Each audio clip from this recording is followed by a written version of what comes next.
Hello dear student, चलिए आज हम लोग रेलवे के कुछ साइंस के क्वेश्चन फटाफट कर लेते हैं। कम समय में ज़्यादा क्वेश्चन हम लोग करने की कोशिश करेंगे। चलिए पढ़ते हैं। पहला क्वेश्चन है, वायुमंडलीय दाब का मापक यंत्र तथा मात्रक क्या है? यानी कि वायुमंडलीय दाब किससे मापते हैं? तो वायुमंडलीय दाब को हम बैरोमीटर तथा बार से मापते हैं। दूसरा है, मानव नेत्र की स्पष्ट दर्शन की न्यूनतम दूरी होती है 25 सेंटीमीटर होती है। कैप्सूल का आवरण बना होता है, कैप्सूल का जो आवरण होता है स्टार्च से बना होता है, स्टार्च। अंडे का आवरण बना होता है, जो अंडे का आवरण होता है वह किससे बना होता है? तो कैल्शियम कार्बोनेट का बना होता है। मानव मस्तिष्क तथा सिर का अध्ययन संबंधित शाखा को क्या कहते हैं? तो फ्रेनोलॉजी। क्या कहते हैं? फ्रेनोलॉजी कहते हैं। डिहाइड्रेशन से प्रायः कमी होती है किस चीज़ की? डिहाइड्रेशन से प्रायः कमी होती है, कौन सी चीज़ की कमी हो जाती है? सोडियम क्लोराइड पदार्थ की कमी होती है। अगला है, किसी वस्तु का भार अधिकतम होता है निर्वात में।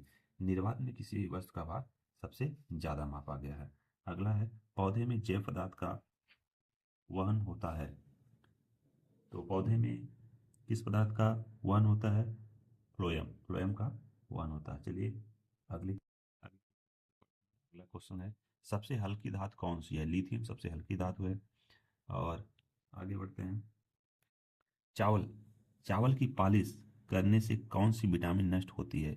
चावल की पॉलिश जब हम करते हैं तो थायमीन विटामिन क्या हो जाती है?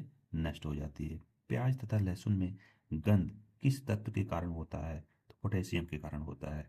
किस पदार्थ को लगाने से रक्त का बहना रुक जाता है? फेरिक क्लोराइड, फेरिक क्लोराइड को लगाने से रक्त का बहना बंद हो जाता है। सबसे भारी धातु कौन सी है? ओस्मियम, ओस्मियम सबसे भारी धातु है। D2O का सामान्य नाम क्या है? भारी जल इसको कहते हैं, D2O को भारी जल कहते हैं।